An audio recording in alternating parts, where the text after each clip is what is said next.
Welcome back. We've come back into open session, and my apologies that we went over the half an hour that I had estimated. We all apologize, and thank you for your patience. I'd like to thank the Fire Station Building Committee for the tremendous work they've done over several years, and now turn it over to Dan Clark, who's the vice chair of the committee. Thank you, Madam Chair. So we were here 2 weeks ago and really focused in on an update for headquarters in the Atherton station. So for those that joined in that meeting, there were some slides talking about the process for the design. I won't go into those details again today for a matter of time, but the focus today is East Milton. And just to step back, when we started this process, we gave an update a long time ago to the select board and town meeting, understanding that there's a high likelihood of having to relocate the East Milton station. And we hired an outside consultant to do a runtime analysis, and that is the time when the engine or ladder truck leaves the ambulance or leaves the fire station and arrives on site.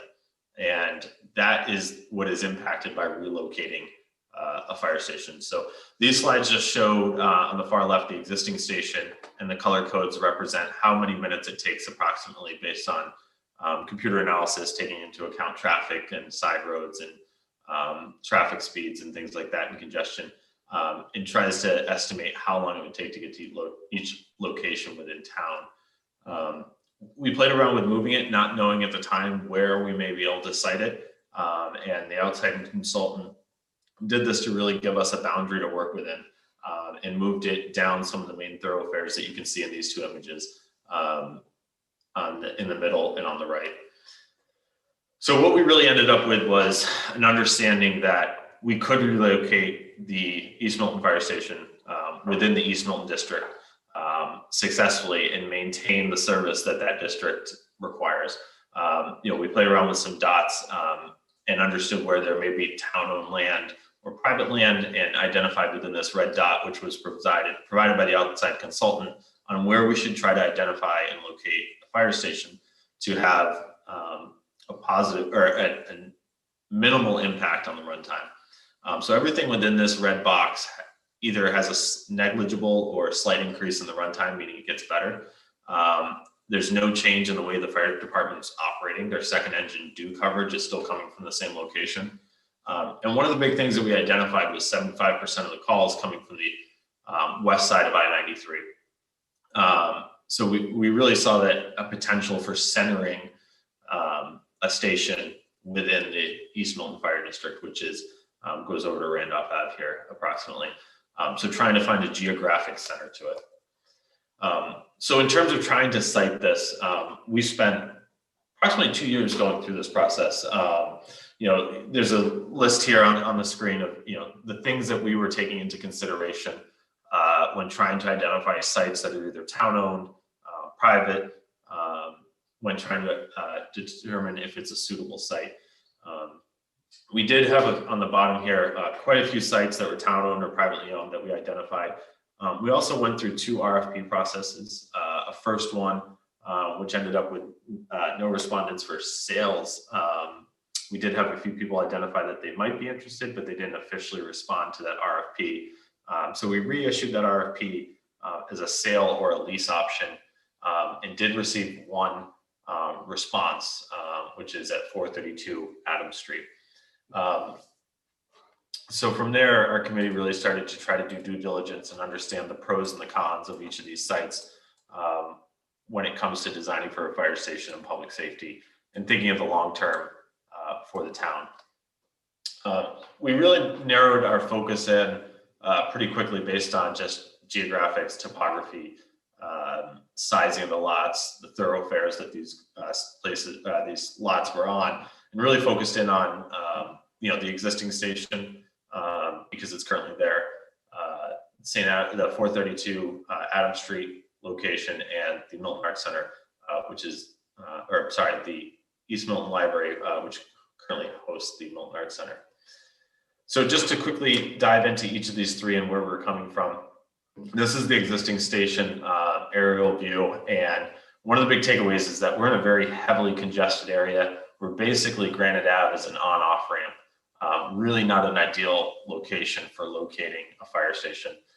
Additionally, as you zoom in, the lot is very oddly shaped, not very conducive to the architecture that's required for these fire stations. It's very tight.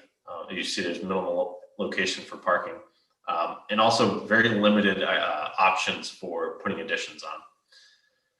So we did look at what the existing station was, and going back a little bit to talk about how we've developed a program and knowing what in an ideal scenario a new station would have, and compared it to the existing, and understood that if we were going to keep a fire station at this location, what could we add through an addition? And the biggest thing you could add is the second form of egress that's currently not part of the station, is a code deficiency. However, we would still not have an adequate gym, day room, patrol room, an inadequate decon room. So you're really sacrificing quite a bit if you stay at this station. And then we also want to understand, well, if you're sacrificing that, what's the cost impact? So we estimated with our owner's project manager and architect that we're somewhere around a $3 million construction cost. That doesn't count the design or soft costs related to it, but just purely construction. You'd spend over $3 million to end up with a station that has deficiencies and don't meet the program needs. So our committee with our architect decided to not pursue this option further. And this goes in line with previously, before we had an architect or an OPM, one of our members, Mr. King, had performed a peer review of the Fire Station Needs Committee. Our committee came to a unanimous decision back then that there wasn't a feasible option for this. And we went as far to even look at adjacent properties that abut the fire station, and understanding if you were to be able to gain one through a sale process or an eminent domain process, would that be a feasible option? And we really came to the conclusion that the only option, because of how small the lots would be, you'd probably have to take 3 lots. And our committee really wanted to steer away from that option, knowing how long of a process that can be, especially if it went through eminent domain, how costly it could be for the town, and really an unknown at the end of the day.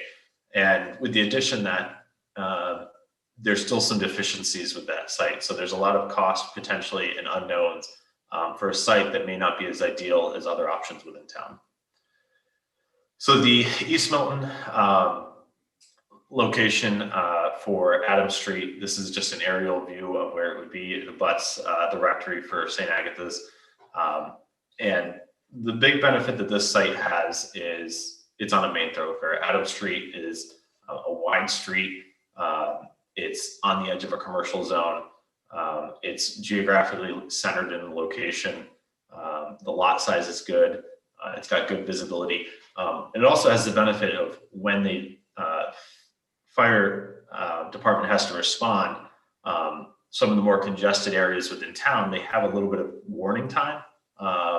As they go towards the square, which is heavily congested, they actually have an opportunity to alert people that they're coming and allow them to get out of the way, as opposed to the current location, which traffic has already blocked them when they want to come out. So there's a lot of benefit to this, and we explored it exactly how would it fit on the site, and how would it work. There would be room for parking. There would be plenty of room for the footprint of the building. It fits within the texture or the context of the town and its abutters. So we really thought this was a viable option.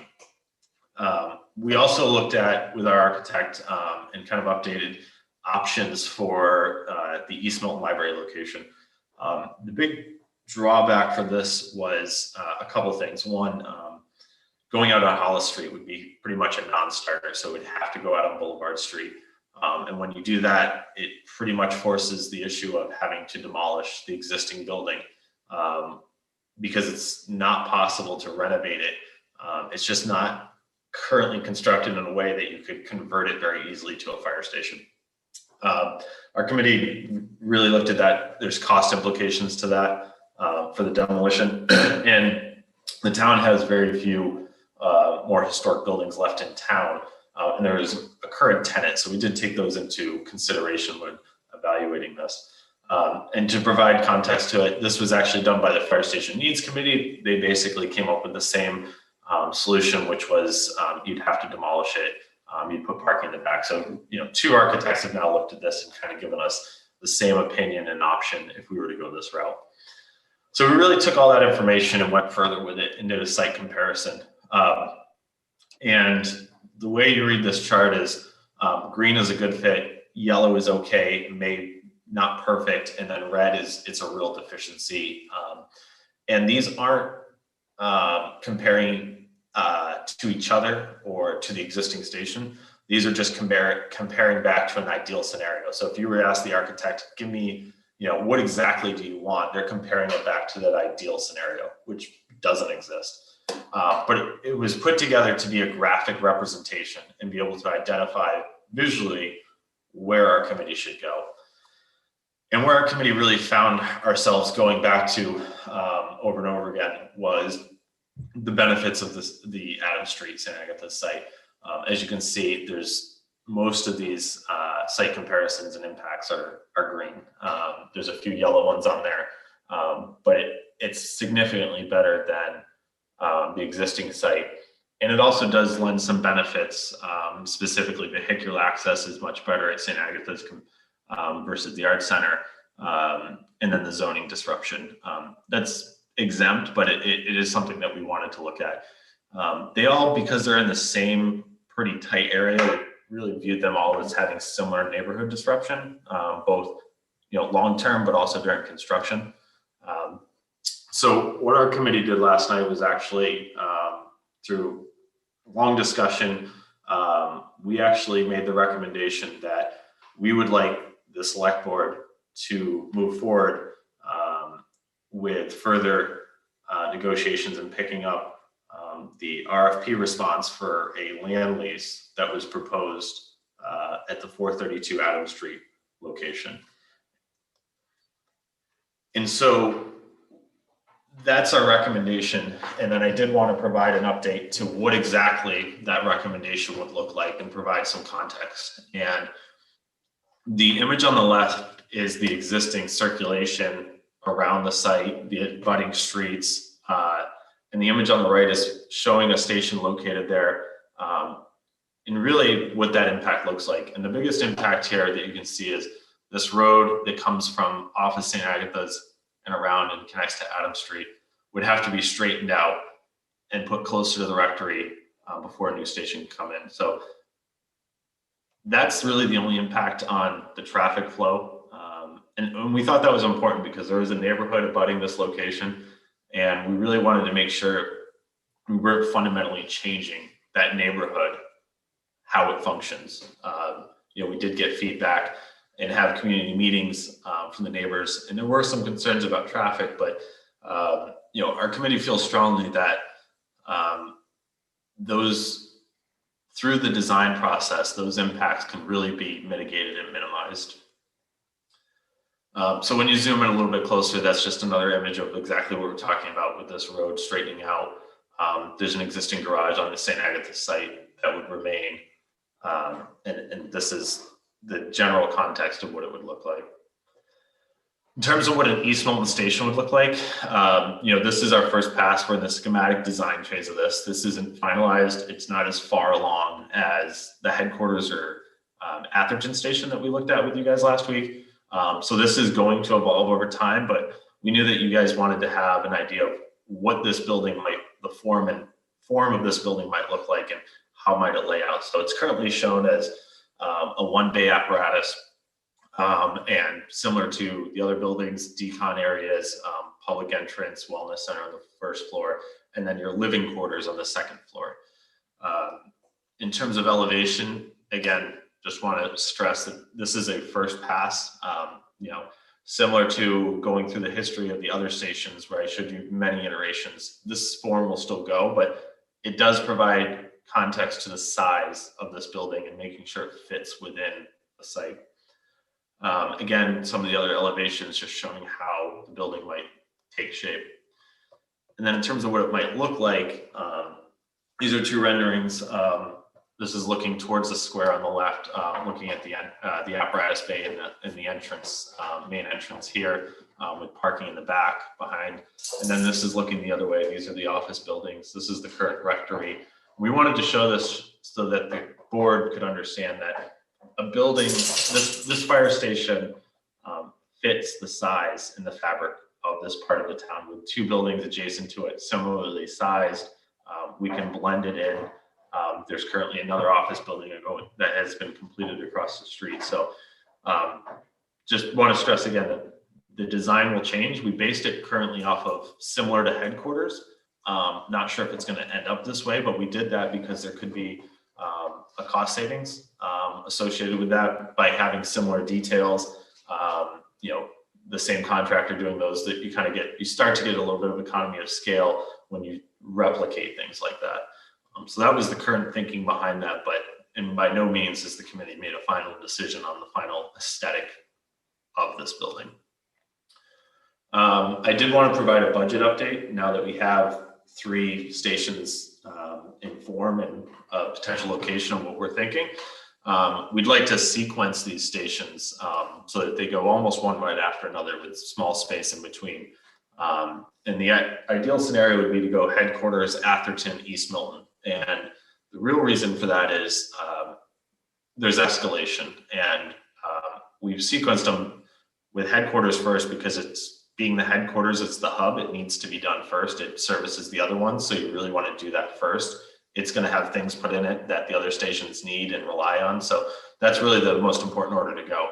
And then we placed Atherton in front of East Milton because it has a higher price tag to it. And by doing it first, you save some money by not having the escalation impacted as much. And then East Milton going last. And these are approximate dates. Our committee has some more work to do with the town treasurer and town administrator and others to understand exactly how this would work within the funding mechanisms that are afforded to us. But I did want to provide an idea of what this number looks like, what our sequence would look like, and where we're at today.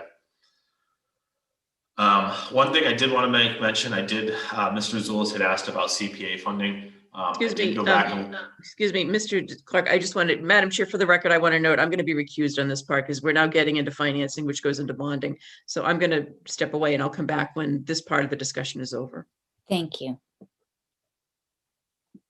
Mr. Zulus had asked us to make sure we took a look at CPA funding. That may be an opportunity. We currently haven't worked this into the budget in terms of cost savings, being able to finance it. So that number you saw in the previous slide is, that all-in number. But we have identified items at headquarters in Atherton, around 260 at headquarters and 375 at the Atherton station that architect and OPM believe would be very appropriate for CPA funding and would have a high success rate of getting approved by whatever committee is formed for that. So I know it's late. I tried to go through fast. I apologize if it went too quick, but I'm happy to take questions. Great, thank you very much. Do members or Mr. Dennehy have any questions or comments?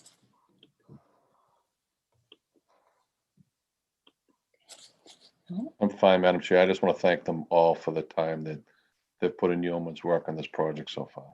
And the chief as well for his diving into this, both feet from the time he's taken office, just a short period ago. No, well, we echo your thanks, and we thank you for being our liaison too. Yes, Mr. Zulus? Thanks, Madam Chair. 2 things. One, Dan or Brian or Richard, could you describe, you may have already in prior meeting, but I don't remember. Can you describe any feedback you've got from the neighborhood on the St. Agatha's or the 432 Adams Street site? And then number 2, I don't know if the chief wants to weigh in. Apparently he's weighed in at your meeting, but I don't know if the chief wants to weigh in on his thoughts as well. Those are my 2 things. Yes, so we've actually held a couple meetings. We held a more specific one with the butters, a smaller meeting, myself, to hear their concerns. And then we held a larger meeting to East Milton as a whole, or the whole town actually, soliciting feedback on locations for the new East Milton station, and ran through a lot of the slides that you saw tonight. And I would say the two biggest pieces of feedback that we got from the direct abutters of St. Agatha's would be one, potential traffic impact. And that's why I took time to explain that we're not reconfiguring traffic flow. A street is getting straightened as opposed to moved or changed.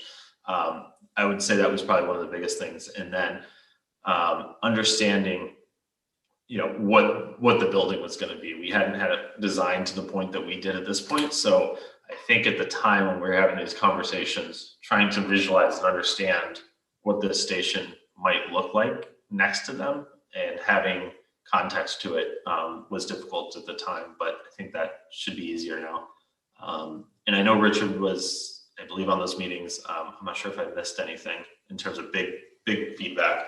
No, the only thing I'll add to your question, Michael, is the last resident I spoke with this week, who's been to a couple of meetings. When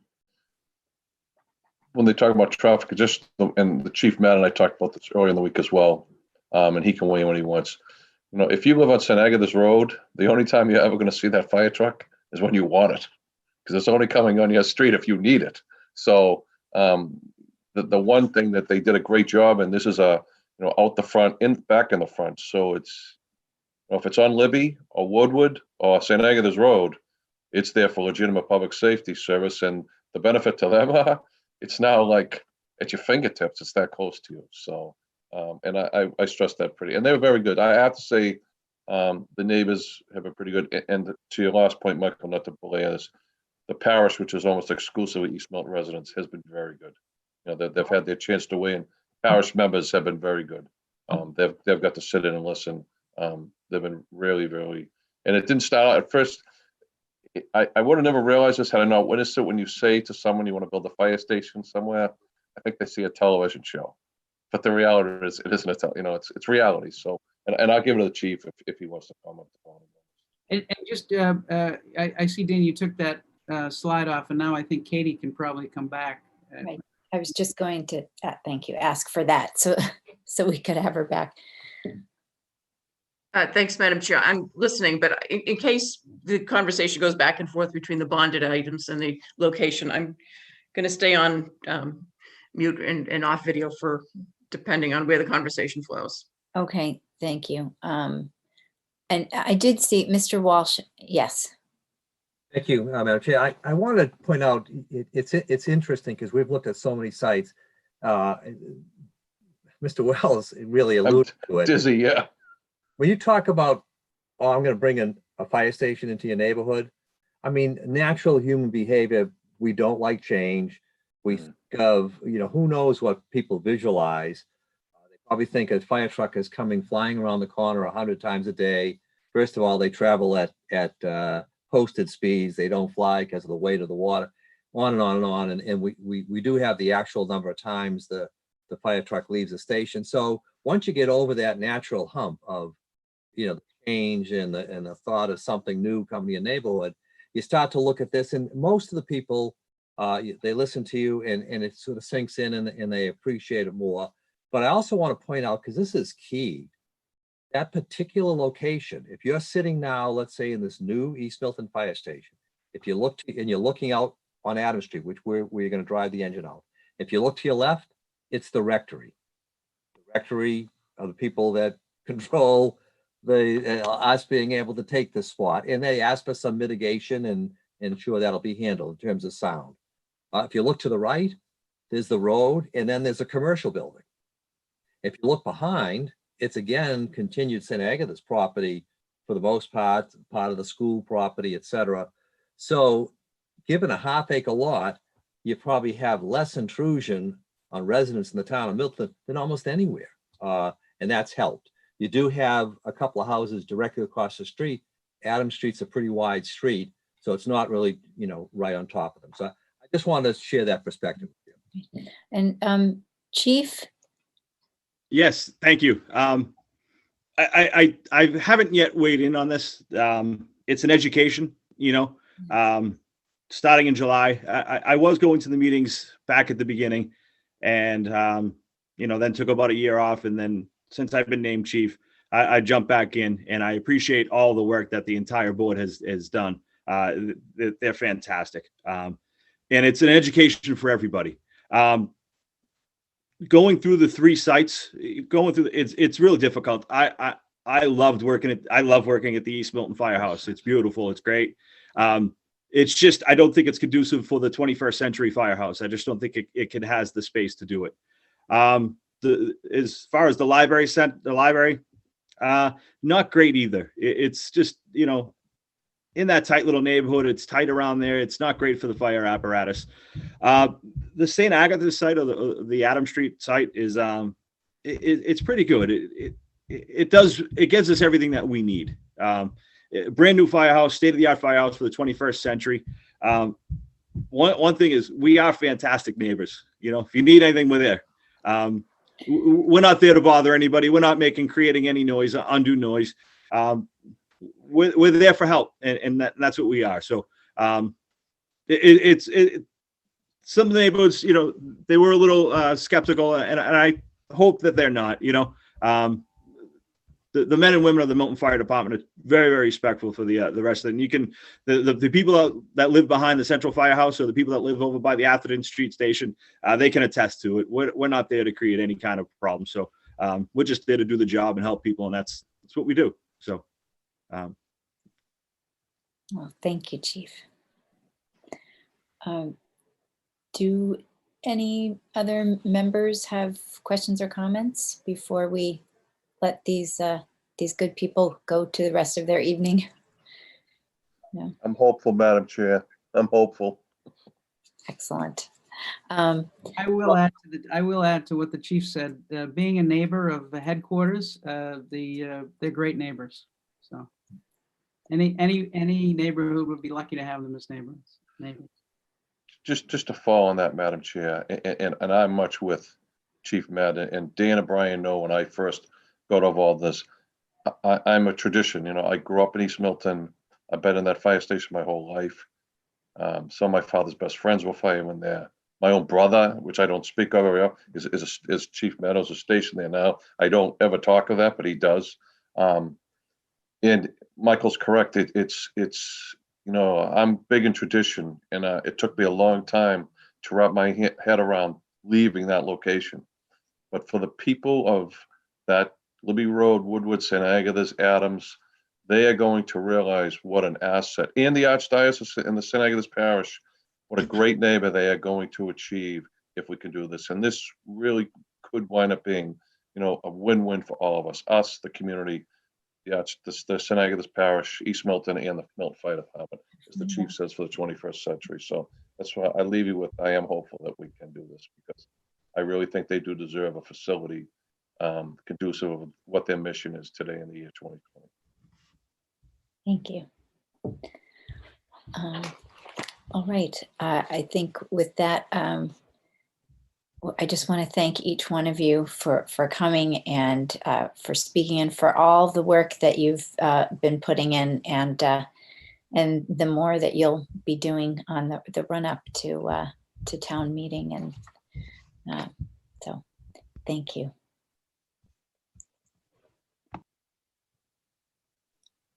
Have a good evening. I think that means you can go home now. Go get your snow shovels. That's right. Lift with your knees, not your back. Great. Yeah, I think we're all thinking of our DPW this evening, and hope they got naps. So we're on to item number 7. So that's the February special town meeting date. And we had discussed possibly moving the date from February 1st to February 22nd, or even discussing whether there's a need for a February town meeting. And I think we've just seen some developments that we hadn't seen before, as far as a third site possibly. And we have an updated or a fire station building appropriation article. And we don't necessarily need to discuss any of the articles this evening, but we do need to set the date. So do people have thoughts? I have, just to remind people, I did reach out to George Asher, who's the chair of the warrant committee, and who said that the February 22nd date would work for the warrant committee. And also talked to April Anderson, the chair of the planning board, who said that while she can't predict exactly what their hearings will turn up, their hearings are in January, and that extra time would be helpful to them as well, to see if they can conclude some of the, I guess I would say, edits that they may be making in response to testimony.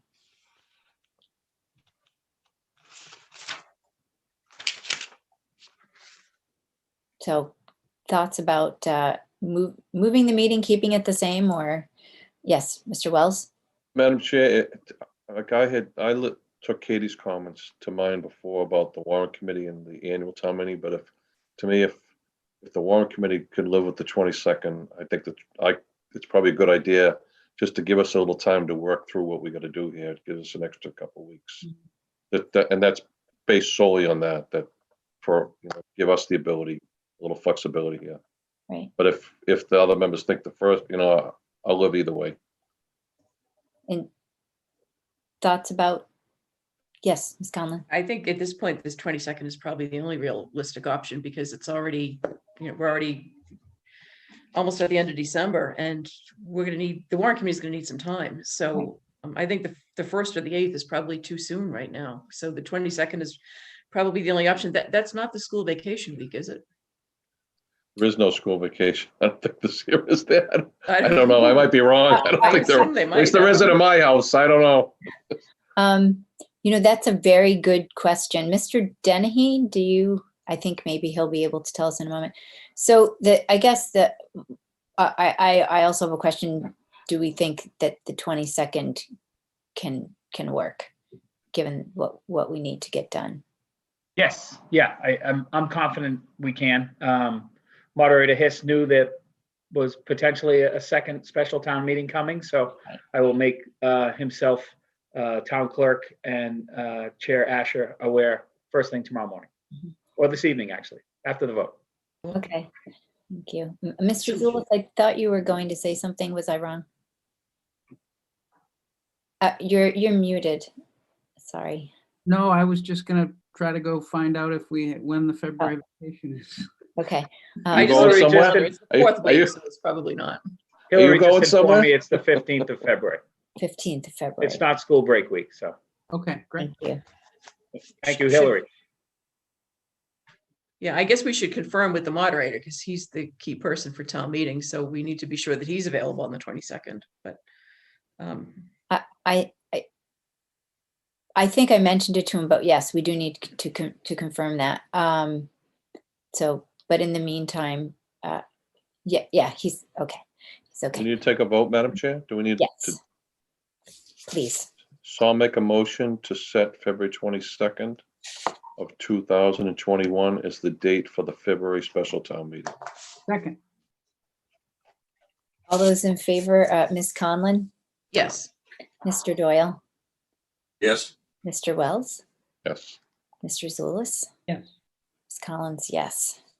2021, okay. If it's all right, I don't think we need to discuss the warrant articles now. We've just moved the date out, and we still have quite a bit to do. Okay. The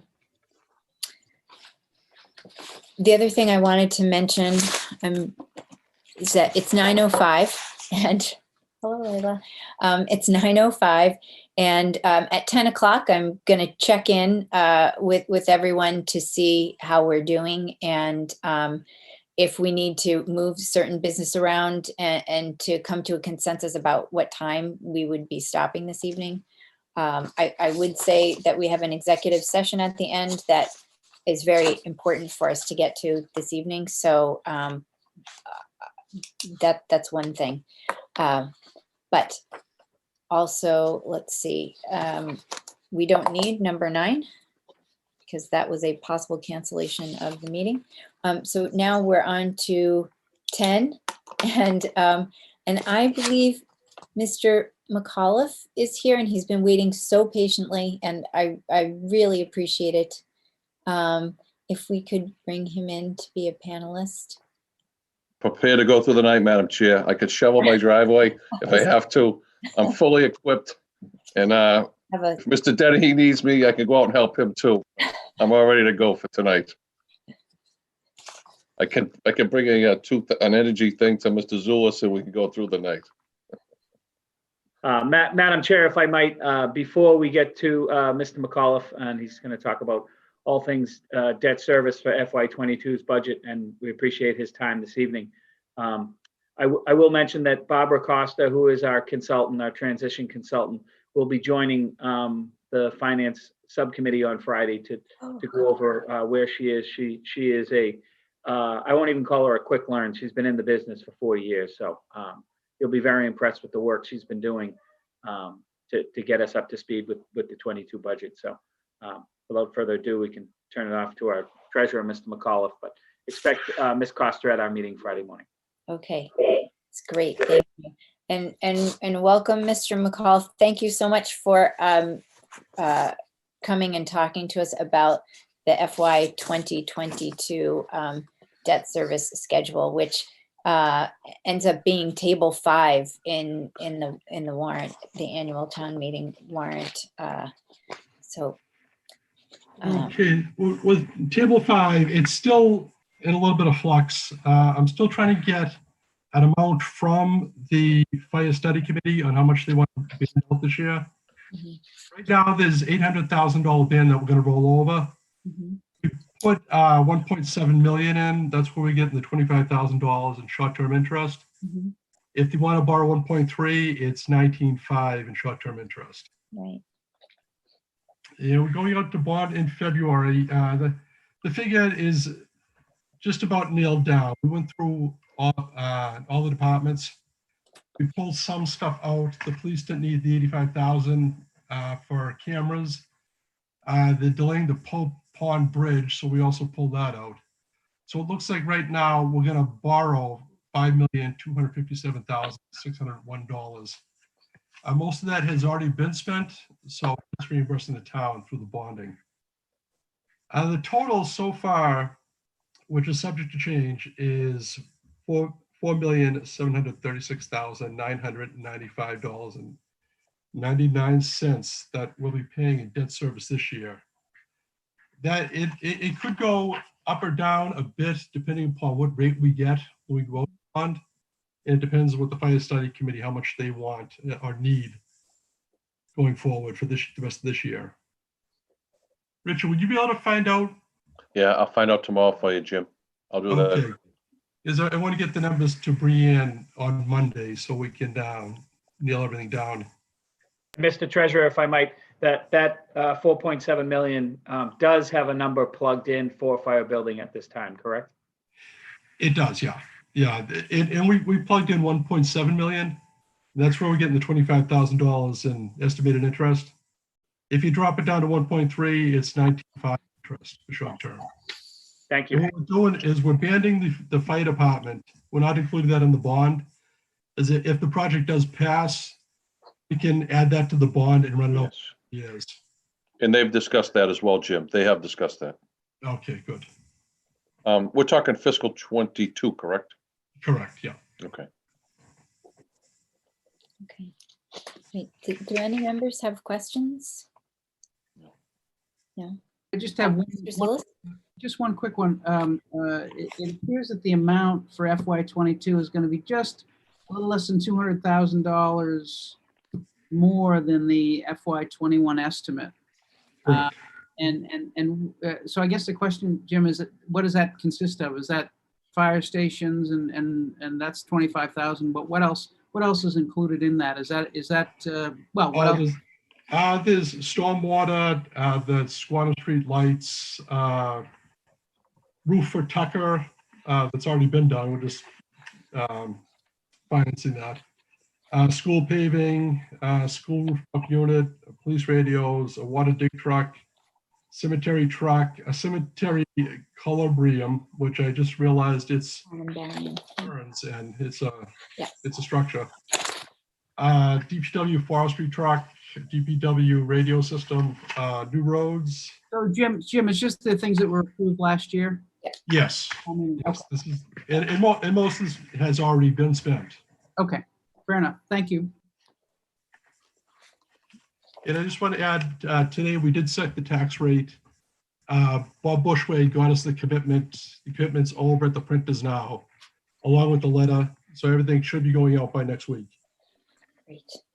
Thank you. And thank you for sending the flyer as well, the COVID flyer. We appreciate your Yeah, Carolyn did a team nice job. effort. Got over to me in time, so it'll be in with the bills. great. Thank you so much. We appreciate your patience. We realize that it was quite a long wait. And thank you for all your work. It's been quite a long day today. Oh, yes. All right. Well, take care if you shovel. Oh, okay. Thank you very much. Okay. Thank you. Have Thank a you, good Mr. evening. Treasurer. Thank you. Great. All right. Moving right along. Item 11, 2021 Common Vittlers License Renewals.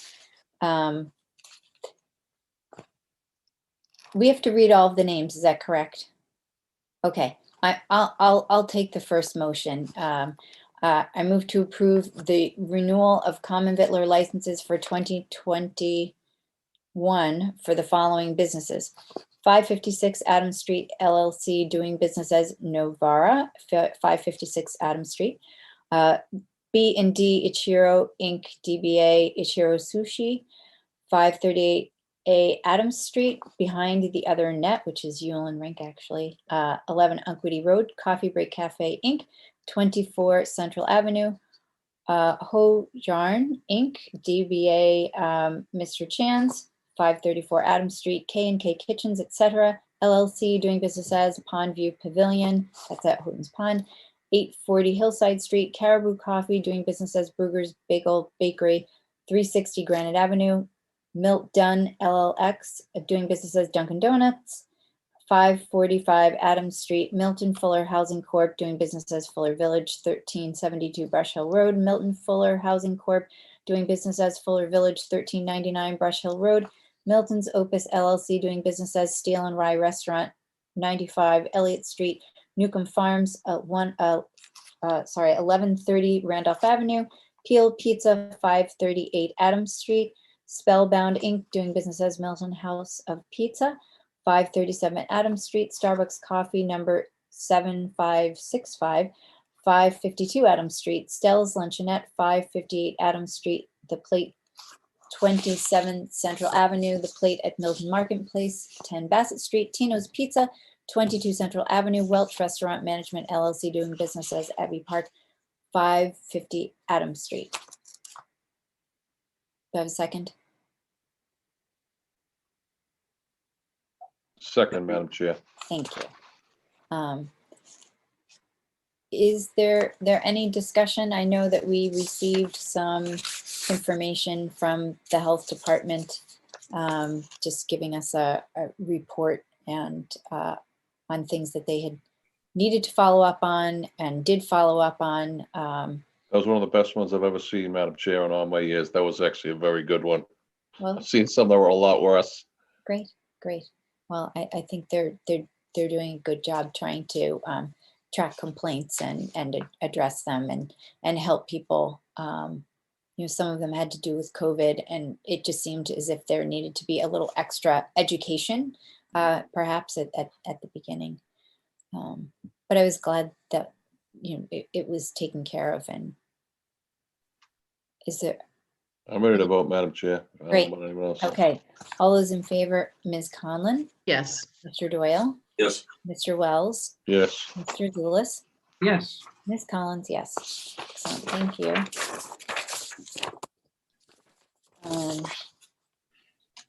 Number 12, 2021 liquor license renewals. So at our last meeting, we agreed to create parity for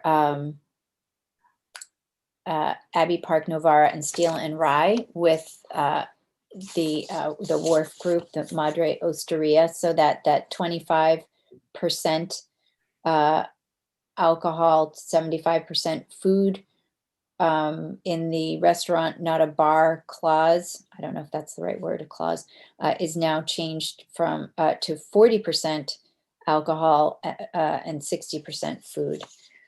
So this motion, if we pass it, would create that parity, the first motion. Madam Chair, I'll move that we amend the conditions for the liquor licenses for Abbey Park at 550 Adams Street, Novara at 556 Adams Street, and Steel and Rye 95 Elliott Street by replacing 25% with 40% in the restaurant not a bar condition, such that the restaurant not a bar condition reads as follows. Restaurant not a bar restaurant revenue from the sale of alcohol may not exceed 40% of the total annual restaurant revenue. At the time of annual renewal of the liquor license, the owner must provide the financial statement by a certified public accountant showing that the restaurant liquor sales in the preceding year not to exceed 40% of total annual restaurant revenue. Second. Second. Yes, Mr. Wells. I'd like to make a friendly amendment, Madam Chair, just based on the feedback that we got from both the Navarro group and the Abbey group. You already know how I feel about it, but I'd wondered if perhaps we could, a friendly amendment based on their very definitive explanation that we change it from 40 to 50%. I know the 40, Mr. Zulus came with it from, I'd be more, I don't want to vote no, but I'd be more comfortable if the board would consider it friendly and increase the 40 to 50, and that's based on the specific written testimony of both management groups. I have no difficulty with that, Madam Chair. Yeah, I'll accept it as a friendly amendment, Richard. And I know previously you wanted to remove did. I this wanted condition to remove entirely, it. so I think that's a reasonable compromise. But let's see how it goes and if it works for everybody involved this year. Actually, I think then if we're going to accept that, we want to include Madre Osteria Yeah. Yes, at 88 Wharf Street. yes. Excellent. All those in favor, Ms. Conlon, Yes. Mr. Doyle, Yes. Mr. Wells, Yes, Mr. Zulus? Yes. Ms. Collins, yes. Thank you. thank you. So I move to approve 2021 liquor license renewals contingent upon the receipt of all necessary certificates required by Chapter 304 of Acts of 2004, signed by the building inspector and fire departments as follows. American Legion Post 114, 123 Granite Avenue, Veterans Club license. Wollaston Golf Club, 999 Randolph Ave, club license. NPP Inc., doing business as Central Liquor Mart, 26 Central Avenue, retail package store license. Delaney Liquors Inc., doing business as East Milton Wine and Spirits Inc., 368 Granite Avenue, retail package store license.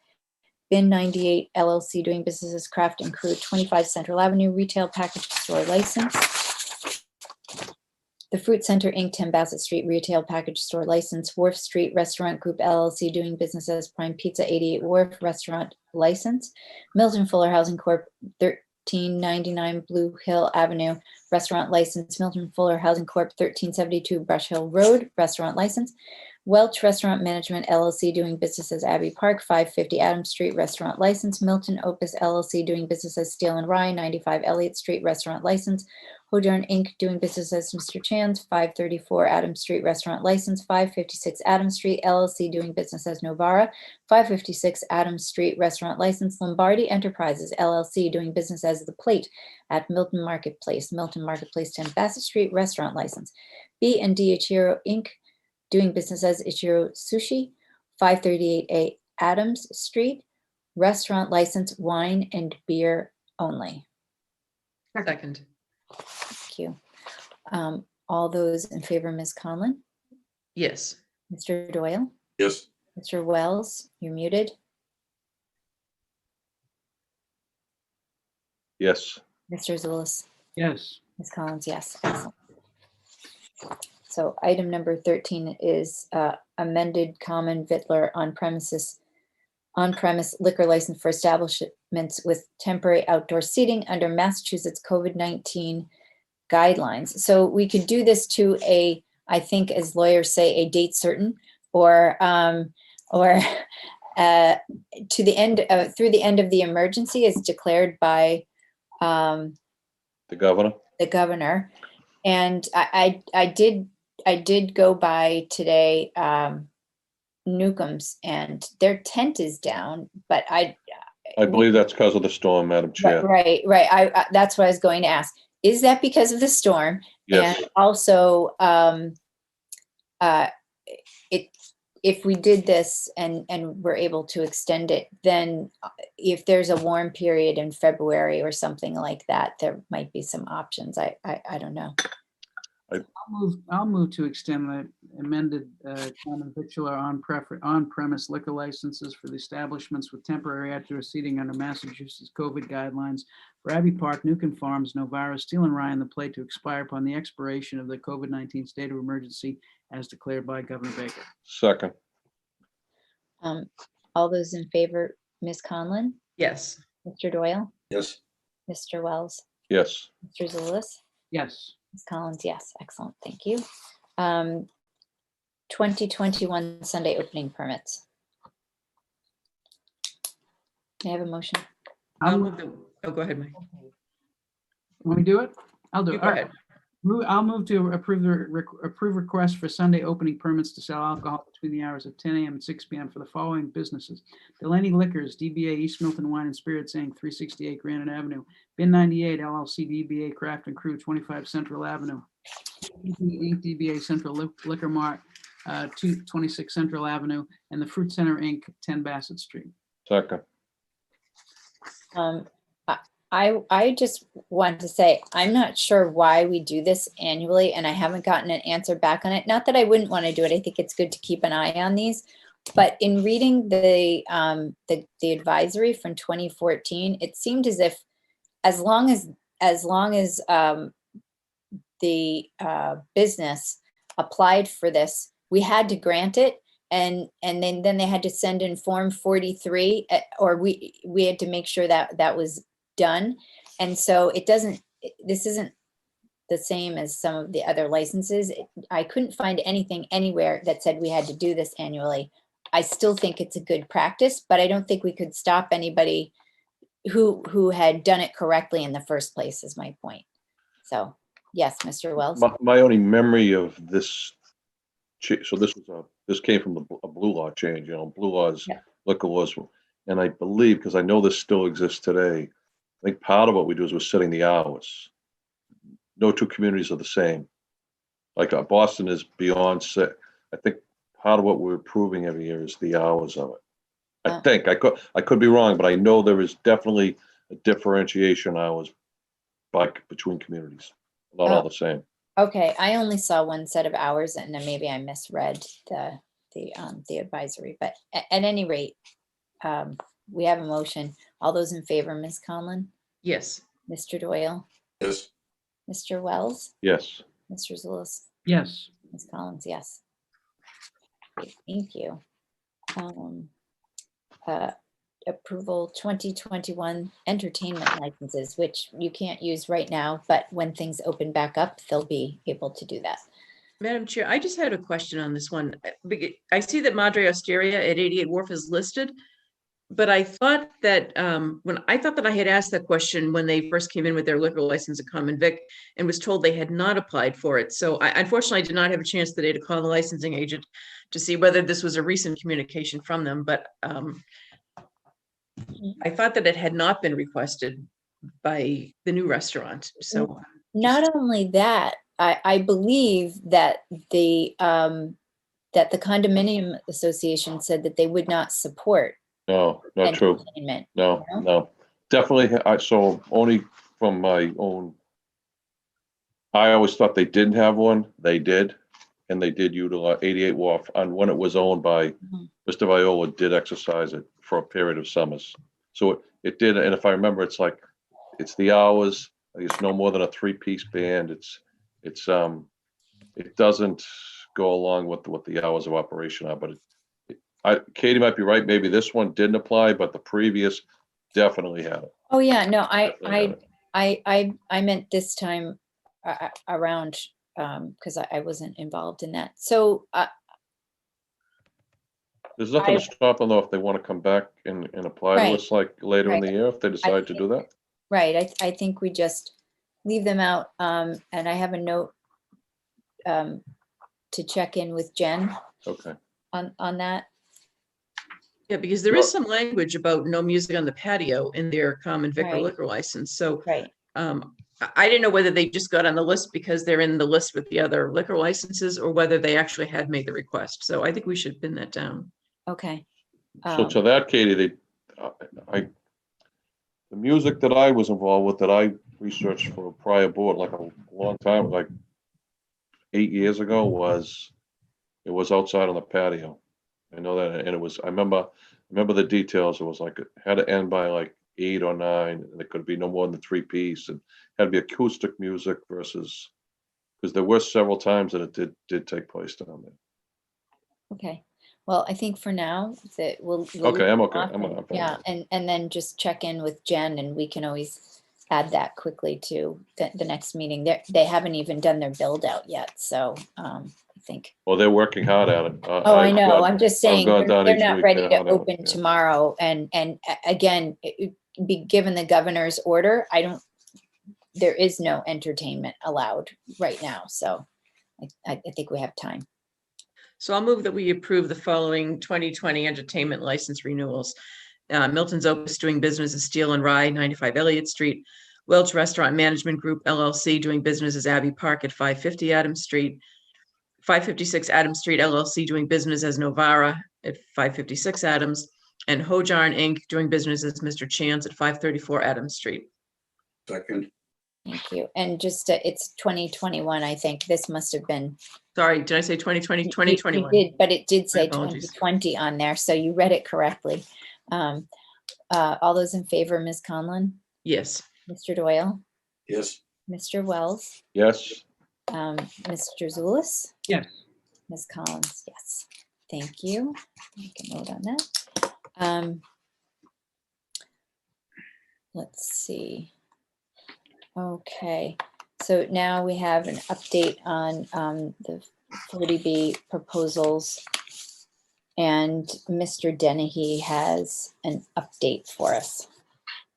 Well, thank you, Madam Chair, members of the board. Very briefly, so I joined Judy Barrett and Tim Zerwinski, town planner, on a telephone call today. Tim is back in town hall today, back to work. Hadn't been feeling well, but Tim is back to work. So we coordinated a phone call. Judy Barrett has been on the first 2 process and procedure hearings, if you will, for 582 Blue Hill Ave and 485, 487 Blue Hills Parkway. So the idea was to try to get on the same page with the 3 of us and find out, follow up with a subsequent conversation with this board with respect to how you would like it staffed. Reached out to John Leonard yesterday through email to find out what specifics he's looking for. I did listen in on the first meeting at 582 Blue Hill Ave that was chaired by Jeff Mullen, and Judy Barrett gave some input about some stuff. But there are some things that we need to clear up. We talked about the next steps in the process of securing some peer review. We have a phone call tomorrow with our chief procurement officer to coordinate next steps for that, so that we get everything in line for these hearings, which I believe I disseminated the schedule that Chair Leonard had sent over to us. It's going to be pretty fast and furious. So I would support this board giving a little more direction regarding the staffing.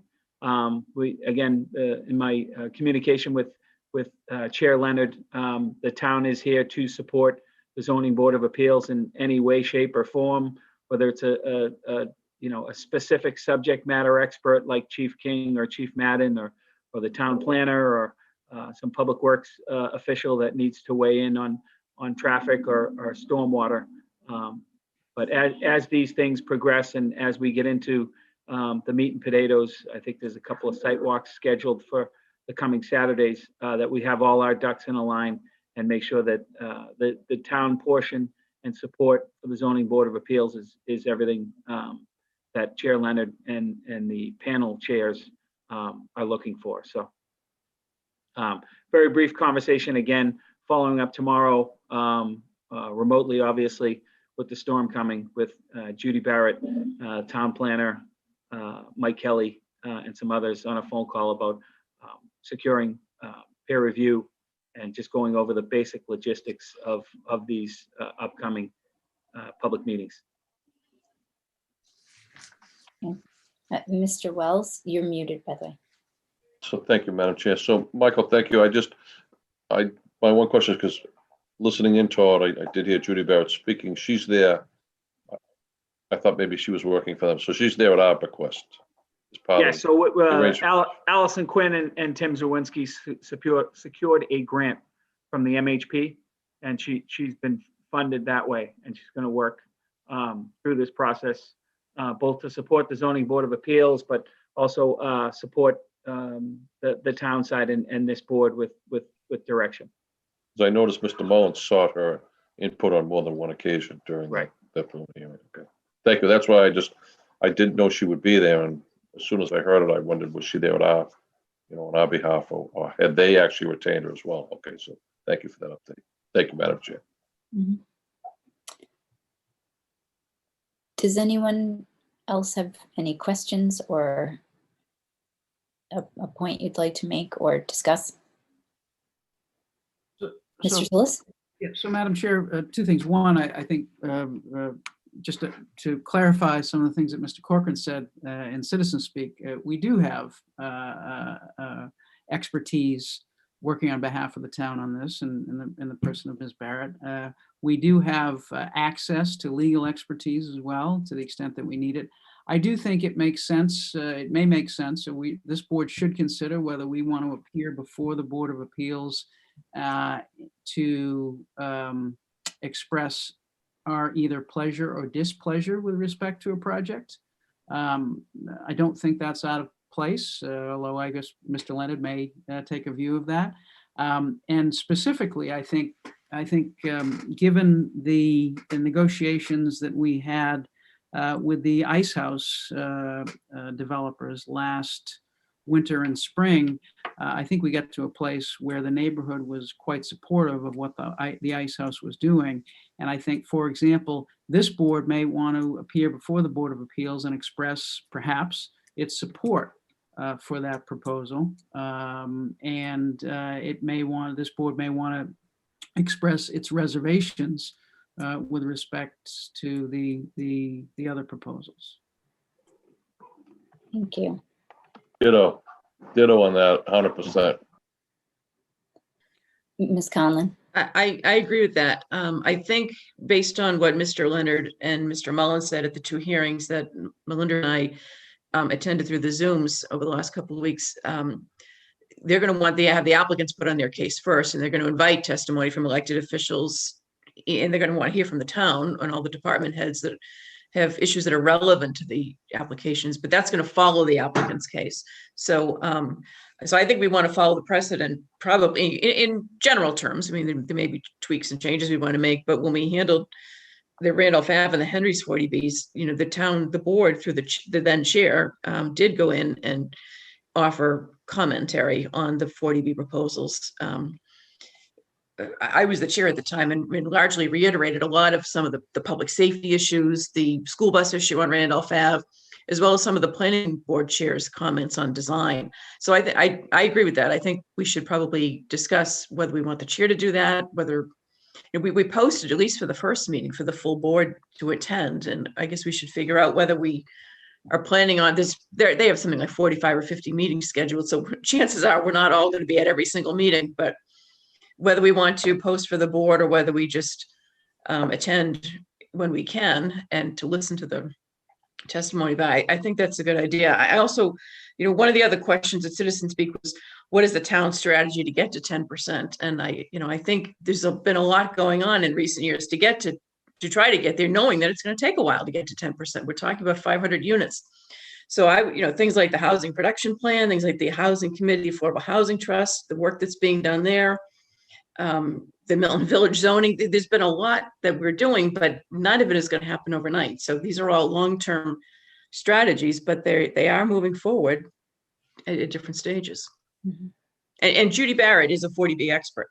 Tim Zerwinski has a lot of good planning expertise and I think is going to do a very good job representing the town before the Board of Appeals and making sure that all the department heads present their testimony. But we're also aided by an expert in 40B, which in the form of Judy Barrett. And I think she did a great job for us with the project eligibility letters. And I think she'll do a great job for the Board of Appeals and to help coordinate some of the department presentations, which she told Chairman Leonard last night she viewed as her role as well. Mr. Doyle, did you want to say something? You're correct. I think we have a responsibility to participate. Mr. Wells? I concur, and just to follow up to what both Katie and Michael said, maybe it might be, and I'd be interested in how everyone feels, maybe strategically it might be smart for us to wait and go last and, have the benefit of hearing what everyone else says. And my gut feeling is John Leonard will definitely appreciate it. And maybe perhaps speaking with someone, I don't think we have long, someone like Joanna, who's already working on one case for her, just as another point of expertise to see what she thinks, because we're already in this up to our waist. Let's use what we have at our benefit now. That's just my thought. And Michael's correct. Like on the Ice House, there was a ton of community effort in this to get to where this developer is right now. And on the others, I think it sends a very strong message if at some point all of us appear, whether the chair speaks or not. But I think the five of us being there present, I think will carry some weight with the ZBA. So one thing I think that's important is for us to also get some guidance from Judy Barrett and possibly Johanna Schmidt as well. Schneider, thank you. I apologize for that. I like to get people's names right. Because I just think that we want to do this the right way, that's productive and adds to the process. So I think for me, that's also important, is how we engage. And I agree with working on the housing production plan as well. We do have a roadmap to 10%. Allison Quinn, our assistant planner, is working on an educational campaign to help people understand that. And it will take time, but I do want to keep pressing on that and working on the housing production plan. So I think that maybe we can have Judy come in. As far as staffing, as Mr. Dennehy was saying, part of that staffing is who from staff will be going and what kind of testimony will they be giving. I think we did hear from both panel chairs that they would want to know who would be speaking for the town in each of the meetings. And Judy, I think, is able to also help both the ZBA and the town make some of those decisions, because they're collecting that information from anyone who will be presenting experts and testimony before the ZBA. So it's not just the town, but it's anyone who wishes to do so. And as far as staffing, I know that during Citizen Speak, it was mentioned that we should have sort of one, what I was taking away from it was that we needed one common presence at each meeting, and it's a lot of meetings. So I think Mr. Dennehy was talking with Tim Zerwinski and Judy Barrett about, how to make sure there's a presence there for the town, but it's very difficult with the I would say avalanche of meetings that are going to be occurring, that Tim's not going to be able to go to every meeting. And I'm not even sure that Judy Barrett will be able to. I think she's probably going to try, but Mike Dennehy, do you have a feeling about that? Sure. So that conversation came up, and both Tim and Judy were confident that one, if not both, would be at all meetings. Okay. I will certainly support and make sure that all subject matter experts from the town side are well aware of their role in this. Most, not all, have been through this before with 693, 711. There has been some transition, but I know Member Wells testified that back when 693, 711, but John King was on the staff. So there is some seamlessness to it, but I will certainly ensure that there is representation there, and has been the first couple of nights, and will be. We did mention, I don't know if we mentioned it earlier, but the one tomorrow night, 648 Canton Avenue, has been postponed, rescheduled due to the weather. So that one will not take place, but they're working on a rescheduling date, and we'll certainly have a town representative there, a representative of this board, to make sure that this board is well rehearsed in what's going on. I know Administrative Assistant Beverly Sutton will be uploading documents the morning after. Quite time-consuming process from what I understand, but all that material will be available to this board. I'll make sure that everything is shared with each of you, and everyone is kept abreast. If you can't tune in on TV or through remote, and hopefully we get out of remote one day and we can get into live public meetings. So Thank you. Ms. Conlon? The chair and I have talked a little bit about this, but I'm happy to hear that Mr. Dennehy said that both Judy Barrett and Tim Zerwinski are planning to be at all of the hearings, because I think that's really important. And maybe we can have a lead person, one of them take the primary responsibility for Project A, and then another take the primary responsibility for providing the testimony in Project B, because having some consistency, I think, will be critical. But to the extent that the planning director and the assistant planner are being pulled into an awful lot of meetings, this is what I suggest to the chair, that I think the emphasis, the primary importance right now, the most important issues that are right before the town are the 40Bs.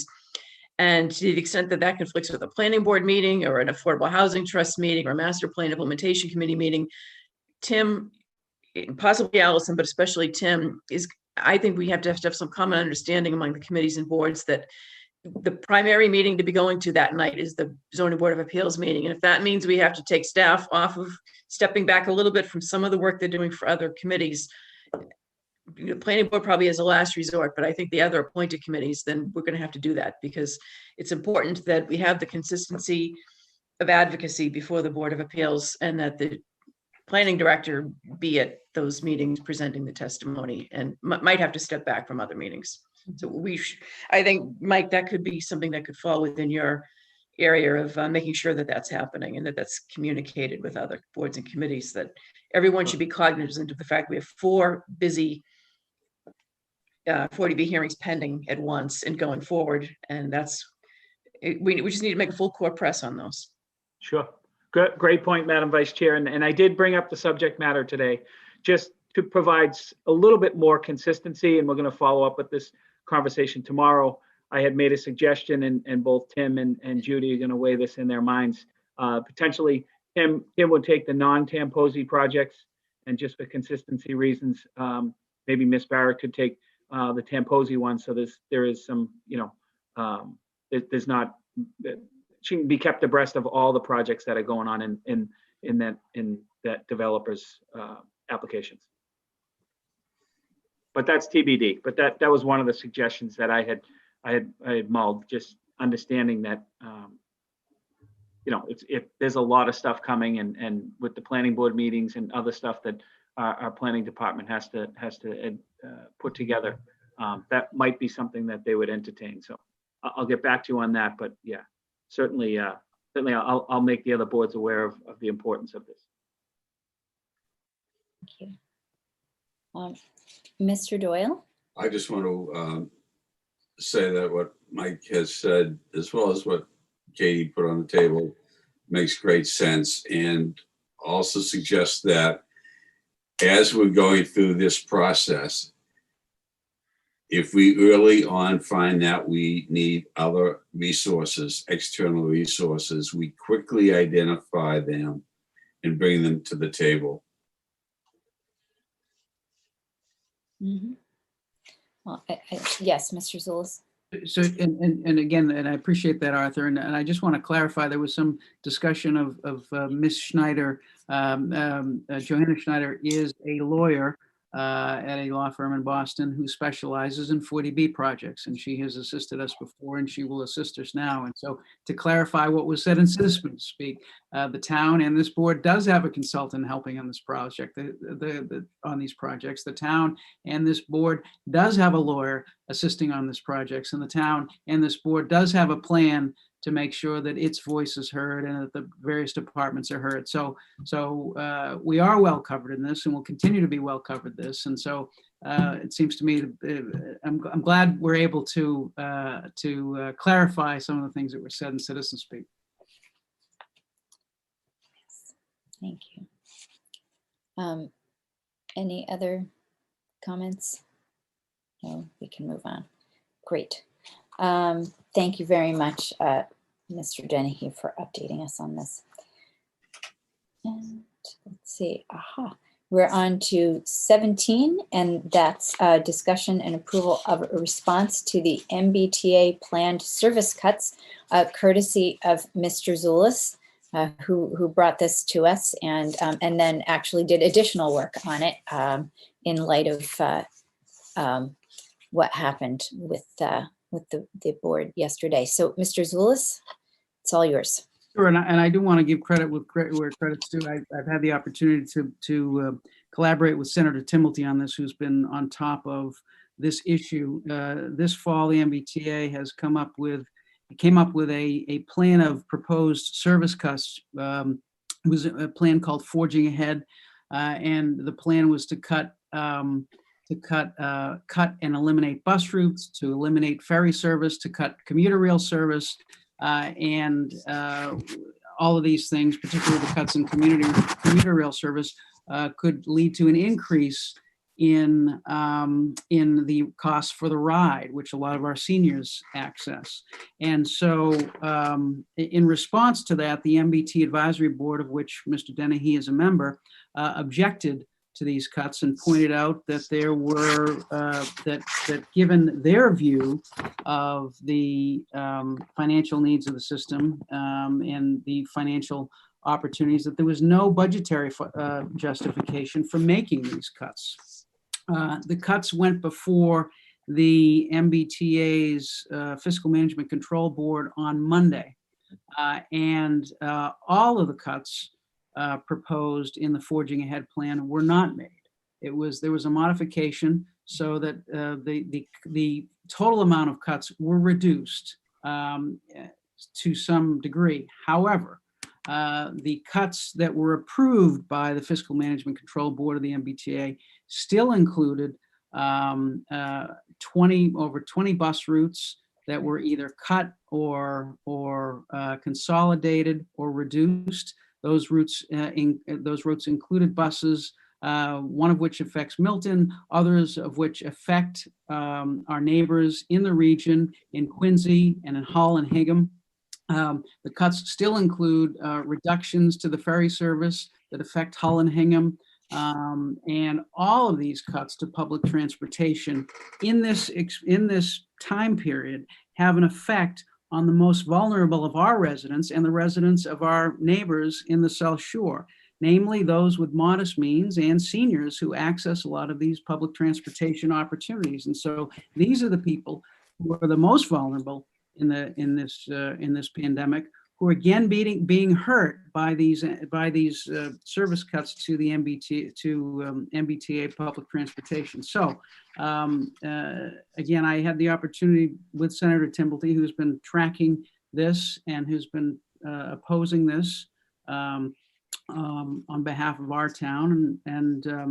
And so what you have before you is a letter to object to the vote of the MBTA Fiscal Management Control Board on Monday, where they did suspend and reduce bus routes throughout eastern Massachusetts, but including bus routes that would affect Quincy and Milton and Canton.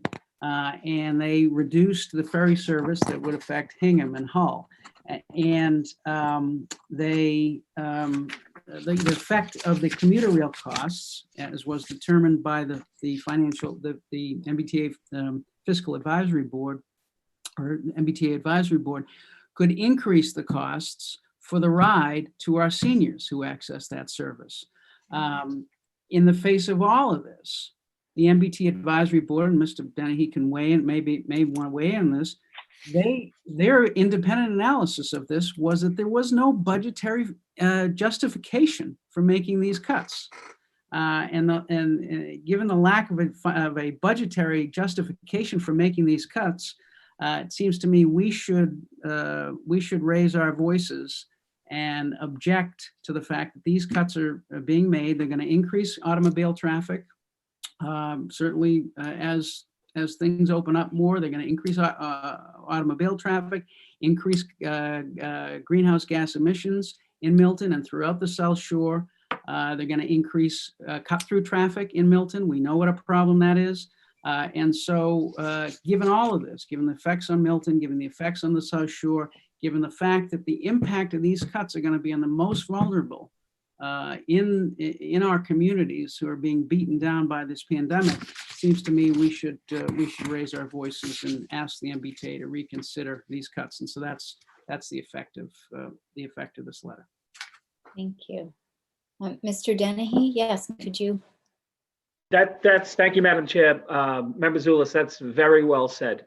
Some of the things, some of the financial forecasting that the advisory board had presented was a bit aggressive. We thought that 18 months of deep cleaning on these routes for COVID was a little bit extreme. And I will say one of the main takeaways that I took from this group was when you cut a bus route, it takes a lot longer to restore that bus route, right? Reducing a route is different than cutting a route. They're talking about cutting routes. And normally in the past, and I don't have the institutional knowledge, but many of the members on that committee talked about bus routes that were presented as cuts before that have never returned. So that was one of the main takeaways that I look for. They thought unanimously that this was too deep of a reaction, and that specifically cutting bus routes could really damage the infrastructure of many of these communities, because those bus routes are very rarely, if ever, restored, and that they would recommend instead. One of the recommendations was to reduce the routes rather than 6 times a day, maybe make the bus route twice a day, something like that. But to cut a bus route was a very strong move, knowing that restoring that bus route sometimes doesn't happen. But very well said. Oh, sorry, Mr. Wells, go ahead. This is kind of a stray, because to Michael's point, both Michael's points, talking about cutting and reducing routes, and yet they're making infrastructure improvements on one of these routes, particularly on Brook Road right now. So how is this the significant infrastructure improvements actually? Correct, Michael? Denny? I mean, those aren't cheap, but they're putting in on Brook Road. And I believe, to your You're point, referring Mike, to the bus stops at Otis and Waldeck, and the ones that were previously restored at Font Bon up by 7th Street. Yeah. And to Mike Zulus's point, I don't think any buses are running on Brook Road right now. I think they've completely cut that service. Well, that was my question. Which route is being affected? So that's the route that I believe is, it's not the 240, it's Quincy. It goes from Quincy Square to Mattapan and back and vice versa. I think that's the 245. 245, yeah, by way of Bull Hills Parkway to Brook Road to Adams Okay. Street to Quincy Center. Michael, as you know, they bounced around where they were going to put it. They changed it, then they didn't change it. So I literally went there and sat there for 2 hours trying to find a bus and was able to figure out from the T, they weren't running anything on that route right now.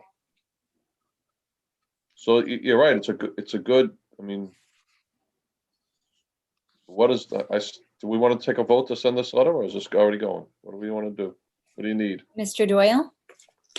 I would like to follow up on what Richard just said and move that we endorse and forward this communication, which is very well written. I would ask Michael if we might not add as copy recipients the maybe co-chairs. I think there's a joint House Senate Committee on Transportation. And if that's the case, I think it would be appropriate to add as copy recipients the co-chairs of that committee. I don't have it in front of me right now. Are all of our reps on that letter, Mike Zulus? Who's on? Code and Brandy? Is Brandy on the letter? Brandy Fulvio? I know, I didn't have her. I need to include her. I put Brandy on that letter. Yeah, the CCs that we had so far were the governor, the attorney general, Senator Timilty, Representative Driscoll. We'll add Representative Fluker Oakley, Mayor Koch, because Quincy is affected. The Hingham Board of Selectmen, the Hull Board of Selectmen, because the ferries are affected and their services is affected. And we'll add the Joint Committee on Transportation as well. Mike, we have a typo in Hingham Board of Selectmen that just needs to be corrected on the CCs. Oh,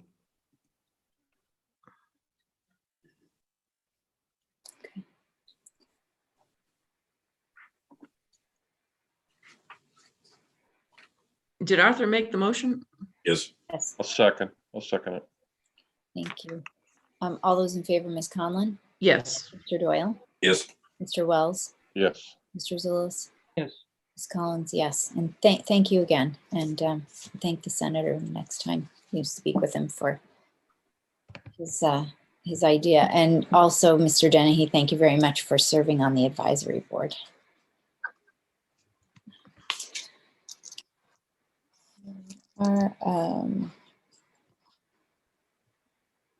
Okay, sorry about that. 18, discussion appointment of select board member to town administrators, town accountant hiring committee. Is this going ahead tomorrow? Can you give us an idea about the schedule? Thank you, Madam Chair. So we have rescheduled both of these interviews. So what Madam Chair has presented is the town has advertised for Director of Finance, Town Accountant position. We have 2 qualified candidates we would like to interview. I'm asking that a member of this board join myself and HR Director, Assistant Town Administrator Paige Eppolito in those interviews, which will now take place on Monday. Yes, Mr. Wells. I have not done this yet since I've been on this board, and if no one else wishes to do it, I'll be glad to do it if you'd like, Madam Chair. I don't know if you have anyone in mind, but if you do, if you don't, I will. Well, I didn't necessarily have someone in mind. I was going to ask the finance subcommittee. Okay, if one that's of them fine, wanted that's to fine. do it first. That's That's fine. only because of having been working with Amy for a while. That's the only thing. But if neither of you would like to do it, I'm also happy to do it. So. Madam Chair, I'm willing to, but I participated in the search for the town planner, so I'd rather someone else have an opportunity to do it. Okay. Great. I think it'd be fine if Richard did it. I Great. don't know that as long as the board is representative, I don't know that it needs to be the finance subcommittee. Okay. And I only say, Madam Chair, obviously 10 years of being a department head and Well, that's being true. being very versed in and also sitting on capital and having a very close relationship with the town accountant on the capital. Right. Yes, I don't know how I forgot that she chaired that too. Yes, she did. So thank you for your generous offer. I just wanted to give the finance subcommittee. I'm fine. If they want it, I'm okay. I just, Nope. I know Katie's done a bunch and I just. Yeah. Richard, I just wanted to ask, I think one of the applicants may have Did work. Yes. Yeah, it may have Yes. worked for you at one time, so I don't know whether that presents any kind of a conflict issue, but Well, Mr. Freitag is here. Maybe he could weigh in on that for us, just so if he's available at the moment, I don't know. Shove on his driveway. Hello, Mr. Freitag. Would that present a complication? Can you please just restate the question? So one of the applicants for the town accountant position worked for Richard. For when a he short was time, for a very, right. not the position she's in now, in another position. in another position. When yeah, he- I think we should be careful not to identify any of the. Right, police chief. And the question is whether it would be appropriate or not for Mr. Wells to participate. Right, is he able to do that? I don't know. I'd like to think about that. Maybe I can talk to Mr. Wells after the call tonight and get a little bit more information about when that occurred and sort of what the circumstances were. Okay, well, could we do this? Could we appoint Richard and a backup in case there is a conflict? Yeah, you can be the backup. Well, I don't mind being the backup, depending upon what time it is on Monday. But I'm happy to do that, and I appreciate that because you do have so much experience with departmental budgeting, and so that would be wonderful if you could do it. But what do we think of that idea? I'm fine. I'll sidebar with Kevin tomorrow. Great. All right, Kevin? That sounds good. Kevin went back to a snow blower. Excellent. Okay. So I will entertain a motion, I guess, for appointment. So I'll Do move, we- I'll move to appoint Richard to the town administrator's town accountant hiring committee, subject to the approval of town council. Could we add to the motion, Mike, as a friendly amendment that if for some reason Richard's not able to serve, that we appoint Melinda Collins as the alternate member to serve as a Yes, friendly amendment? yes, I accept that. Then I'll second the motion. Okay, all those in favor. It seems a little strange for Richard and I to vote. I'm So gonna be abstaining. yes, I was going to say I'm going to abstain as well, but I'll call the vote. Ms. Conlon, Yes. Mr. Doyle, Yes. Mr. Zulus. Yes. Okay, Let's thank let's you. let's do it. Let's go. So yeah, I abstain and you're abstaining as well. Okay, Right, good. and Okay, then, okay. yep, I just called them and I hope it works out. Thank you, everyone. Yes, thank you. Let's see. Okay, we have appointments for the Municipal Broadband Committee. And I'll just move to appoint Mike Zulus, Rob Lynch of 106 Decker Street, and Joseph Chamberlain of 131 Clapp Street to the Municipal Broadband Committee with a term expiring December 31st, 2021. Second. Thank you. All those in favor, Ms. Conlon, Yes. Mr. Doyle, Yes. Mr. Wells, Yes. Mr. Zulus. Abstain. Thank you. Mr. Doyle, Now finish the vote, please, and now Ms. Collins, yes. Yes, Mr. I'm Doyle. just getting ready to ask that in the committee charge where it says Board of Selectmen in 2 instances, that might be changed to Select Board. Duly noted. Thank you.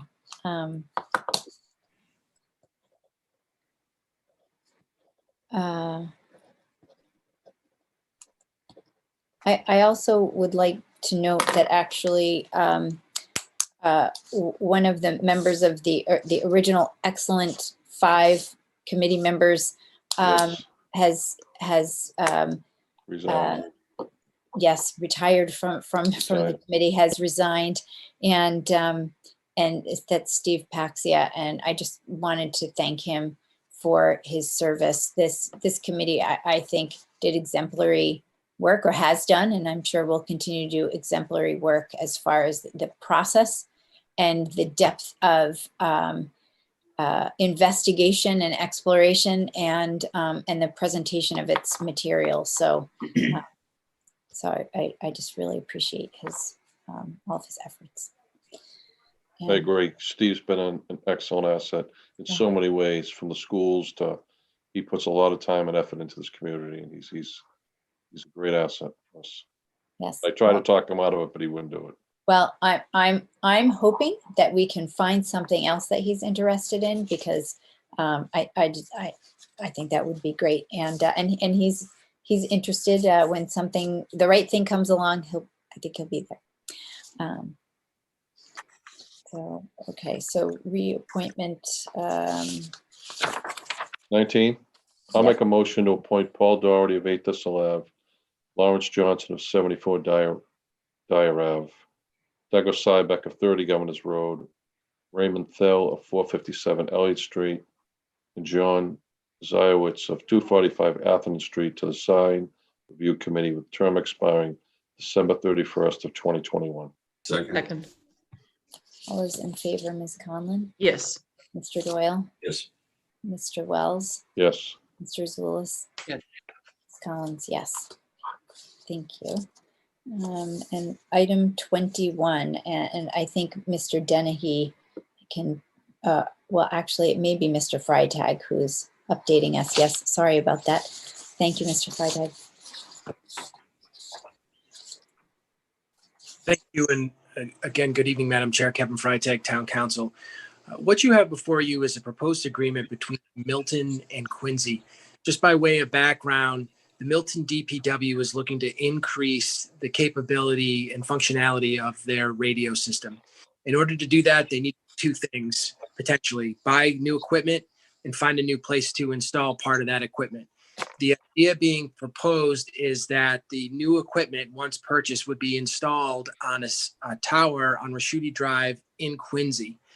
What the agreement before you does is set some parameters for the use of that tower by Milton, or part of the tower by Milton, to attach and then operate some radio equipment. The department, Milton, DPW, and Quincy have been speaking about this for some time. The agreement was sent over to the city solicitor, Jim Timmons, last week to take a look at.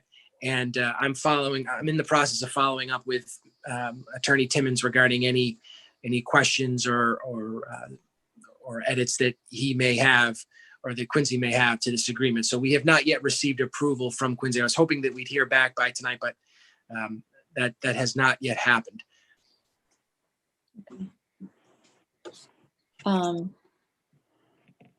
So, I have oh, sorry. Go ahead, Madam Chair. No, I do no. have a question when everyone's Okay. done. Go ahead. So Kevin, this is still the proprietor. Is it Dorico Communications is still the owner of that tower? That's one of the issues that we're trying to resolve, that I'm going to be speaking with Quincy about. That's right. Okay. So just for the members, I think you all know it. This is the big tower that is seen. It's actually only 25. It was almost in Milton when it was initially erected. It is an essential public safety tower for the region, both police and fire on it, not for our primaries, but for our regional. It's used for our regional channels. It definitely, I could see why DPW wants to move to it. It extends their coverage tremendously, what they would have in the tunnel. So I could see, I think it's beneficial, Kevin, if you can work this out. I haven't looked at it, anything on it in years, but I did sit on interoperability for the governor's office, interoperability committee for 10 years. So I'm very familiar with it. And I do know that it is Dorico Communications who was the ones who were our initial owner on it. So I hope you can work it out. So in light of the fact that you haven't received word that they've approved it in Quincy yet, the question is, should we be approving this subject to that, or is this something that we should wait on? Now we have a little background and we can wait on it and do this, and also the purchase, any vote that we need to take on the purchase of equipment at the next meeting, maybe? I think that makes sense, given the circumstances. And as you just alluded to, there's the other piece of this is going to be the select board's approval of a purchase of radio equipment for DPW, which is also being worked on right now with our procurement officer. So it's possible that by the next meeting, we'd have both pieces, and then it would probably make, the picture would be complete at that point, and the select board could vote on both. Okay, thank you. Yes, Mr. Wells? Karen, just to follow up, is there any other new location they're going to with this new system? Is that going to be the only new site that they need to get up on? My understanding from Mr. Berkeley is that this is it. Just by way of a bit more background, apparently the company that has a state contract that Milton might purchase this equipment from also supplies the same equipment to Quincy. And Correct. we're really going to be sort of piggybacking onto Quincy's system. And so it just sort of made sense from a lot of different standpoints that you'd purchase from the same group and then allow them to install more of their own hardware on the tower, and then it would all work together. So this is the ITT 40 or 41 now, statewide communications contract. That's what they're working on. Correct. Yeah, it's coming off the state list. Correct. Yeah. And it just, do you know if the name, is the company a Quincy company? I haven't seen it in front of me yet, but I know since Tom McCarthy was hired 4 years ago, he's gotten increasingly frustrated with the lack of Service. service I get it. with their current radio system. And Yep. nights like tonight, he spends more time on his cell phone than he should because the radio system's not working properly. I get it. And Mr. Wells, the name of the company is Comtronics. It is Comtronics. That's a Quincy company. I didn't mean for you to, I didn't know whether you could, it's a very limited pool that you're picking from on that ITT 40 in this series. So I knew it was either Quincy company or the Waltham company. So it was one of the two. Okay. I'm good. If you could do it. I just have one last question. Does it help you, Kevin, if we vote now and you have the vote in your hand, or are you happier if we wait to vote, as the chair suggested? I think it's fine to hold off because we don't have the Okay. contract for Comtronics yet anyways. So that's going to have to happen. So before we could even put anything up there. So I think that makes sense. And rather than have the board potentially vote twice, if we get some revisions back from Quincy, it's probably better to hold off. So does the board have any questions or comments on the agreement, the draft agreement that we got? These are very common, Madam Chair. There's on public safety infrastructure throughout the Commonwealth, and anyone that has regional antennas there, that type of infrastructure is like worth liquid gold, to say the least. So I'm sure Kevin's figuring this out as he's moving along. These are very common. Yeah. Okay, so no one has questions on that. Great, thank you. You have no idea how much sits on the top of the GBH tower in the town of Milton. You'd be amazed if you saw how many contracts exist there. Well, I spent a little time doing reading last night on this, so I got a little education. Yeah. That's the nice thing about this. Holding office and learning new things. So thank you. And okay, so firefighter education credits for FY 2021. Thank you, Madam Chair, members of the board. Just to follow up, at our last meeting, this board unanimously approved the memorandum of agreement to the collective bargaining agreement with Milton Firefighters Local 1116. Part of that is a payment for education credits earned. This is to authorize the payment of that. You will notice that there are 3 new members that are joining this since we last updated the contract collective bargaining agreement. There were 3 firefighters that increased their educational credits. I believe all of them through Anna Maria College. Right. Madam Chair, I'll move that we approve the FY 2020 Fire Department Education Incentives in the amount of $99,684, which reflects a total of 1,872 credits at $53.25 per credit. Second. Thank you. All those in favor, Ms. Conlon, Yes. Mr. Doyle, Yes. Mr. Wells, Yes. Mr. Zulus, Yes. Ms. Collins, yes. Great. Thank you very much. Thank you.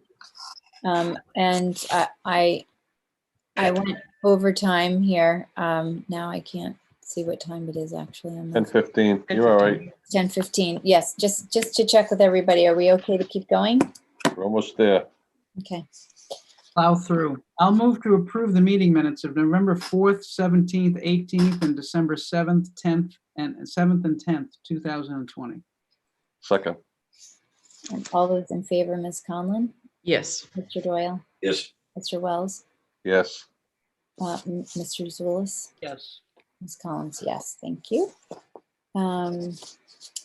Confirm future meeting dates. So we said we would like to schedule a meeting next week during the day.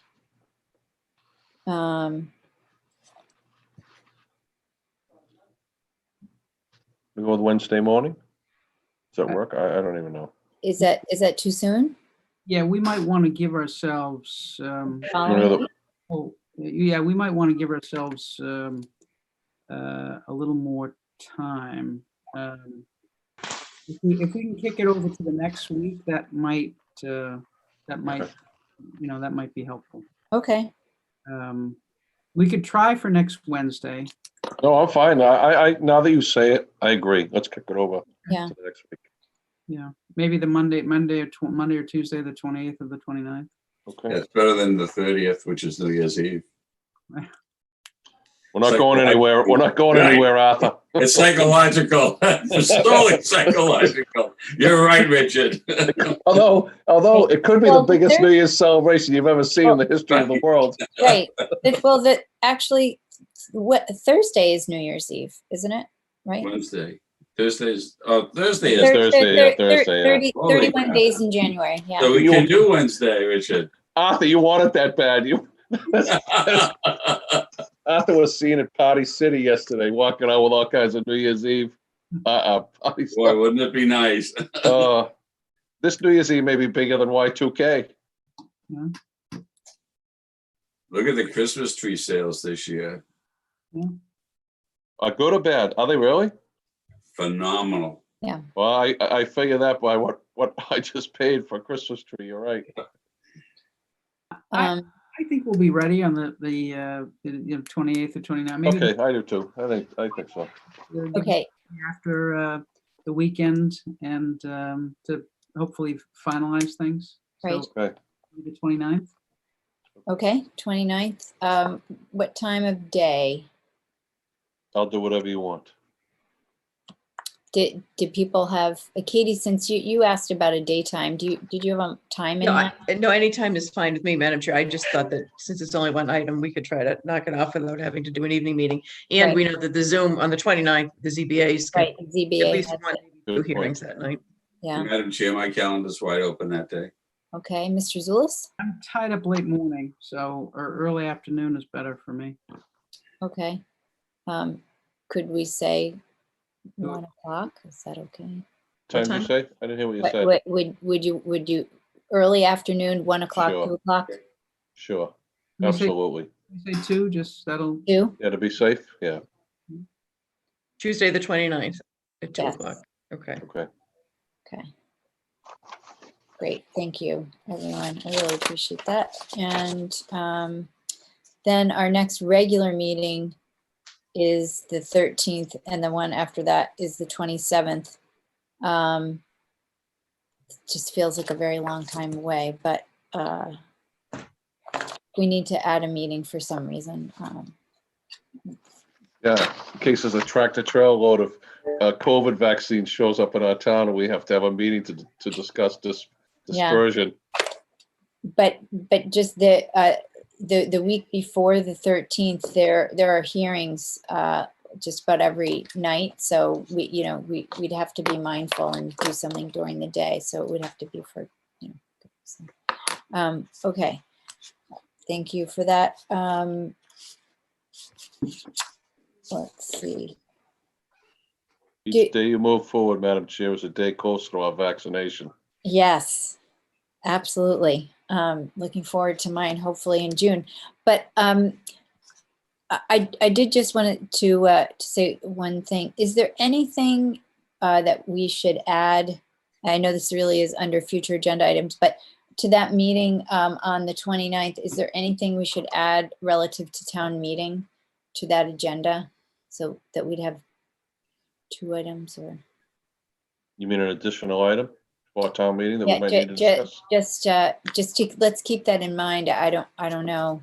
We actually have to close the warrant for the annual town meeting in May. So that we should do that in that warrant should close in early January. We probably should do that then. Yeah. I think, Okay.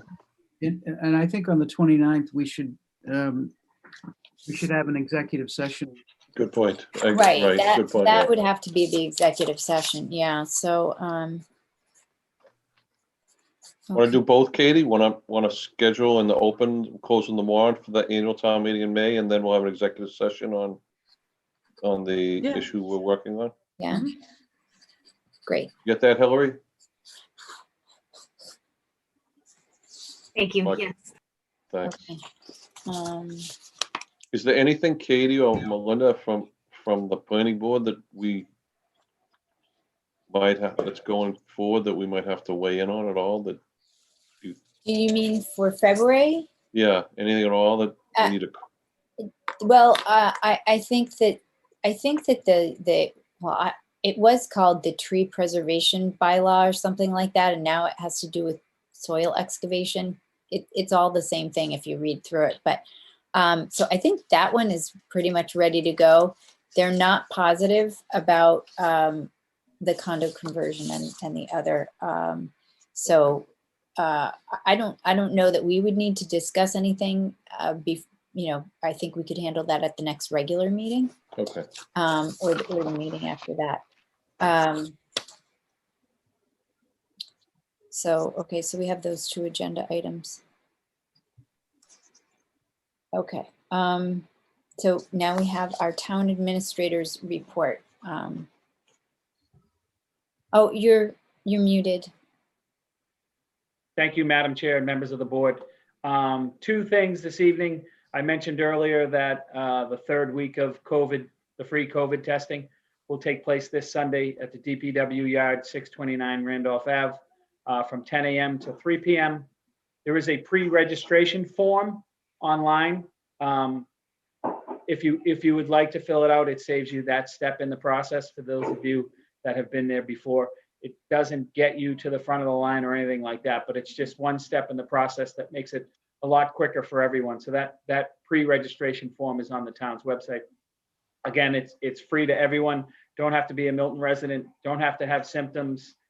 Just pull in. It's drive-through, and it's very well coordinated. And hopefully you'll be in and out in a jiffy, and it help stop the spread in our community, certainly, and surrounding communities for that matter. Secondly, anyone with a Thursday or Friday trash and recycling collection, that's going to be postponed today. Based on tomorrow's weather forecast, it wouldn't be prudent to put these trucks out there climbing over snowbanks to get material. Sometimes white trash bags hide very well in white snow, and things get often missed. So Thursday's collection will be picked up on Friday, and Friday's collection route will be picked up on Saturday. So I appreciate everyone's patience. Just doesn't make sense to have those trucks out there tomorrow dueling with our snow plows and public safety officials. So Thursday and Friday's collection become Friday and Saturday. Thank you. Thank you. I do not have a report. And do members have reports? Ms. Conlon? I don't have a report, Madam Chair, but I was just thinking about future agenda items. What about the CARES Act? Is there anything that we need to put on the 29th or at an earlier meeting on the CARES Act? And I'm remembering that the town administrator forwarded an email earlier today relating to another community looking to spend some of that money on the food pantry, and we may want to consider doing something similar. Great idea, Madam Vice Chair. And I was going to bring that up Friday's finance subcommittee meeting, but yeah, Okay. I think that's very worthy of a meeting prior to December 30th, when hopefully we get an extension, but at this time we don't. But yeah, there are some communities taking their surplus and donating them to food banks. Brookline sent a letter around today, which I disseminated. They successfully found a food bank in their community. Oh, I didn't see that. Yeah. That's, So I wonder whether we shouldn't add a 10-minute meeting next week then to deal with that issue, because the 29th, I think, will be too late. It'd be too late. might be too late. So what, December 24th at 5? All right, 4:30. Finance is meeting Friday, so it could be any Yeah. time after that. We could probably have something teed up, as early as Monday. okay, I would think, I don't know. I don't want to. Monday would be difficult only because we'd have to post it tomorrow morning. Okay. okay. Yeah, so I would say probably, I would shoot for Tuesday or Wednesday. That's okay. Can people do Tuesday? Yes. At like a 10-minute meeting during the day? Will that work? I'm open Tuesday all day. Okay. Mr. Dennehy, what's your schedule? You're okay. Anybody have difficulties Tuesday or? I'm tied up late morning, so I can do anything. I can do something before 10 and then after 12. Should we make that 2 o'clock as well? Would that be Yeah, that's fine. doable for people? 2 o'clock. That's fine. Okay.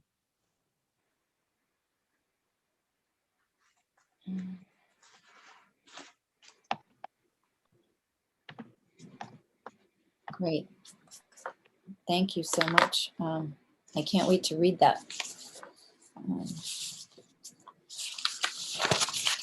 You need a vacation. I'm sorry?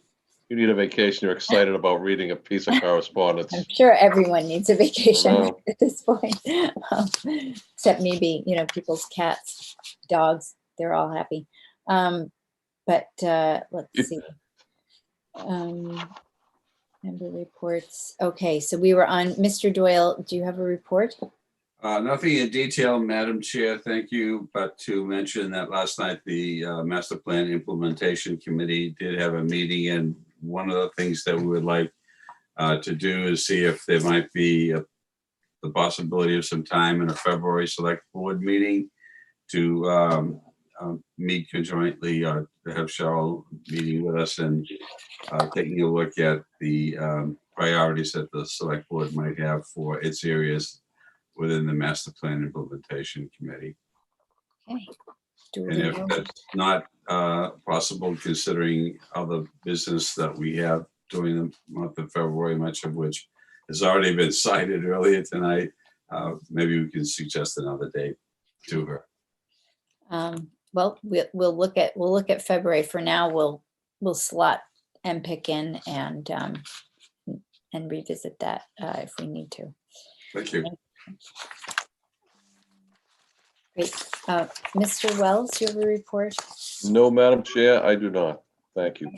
Mr. Zulus? No report, Madam Chair. Okay, a public comment response. I think we responded to one of them in detail. Would anybody like to add anything or make any? The response is no. Okay, great. We did future agenda items, and here we are again at an executive session.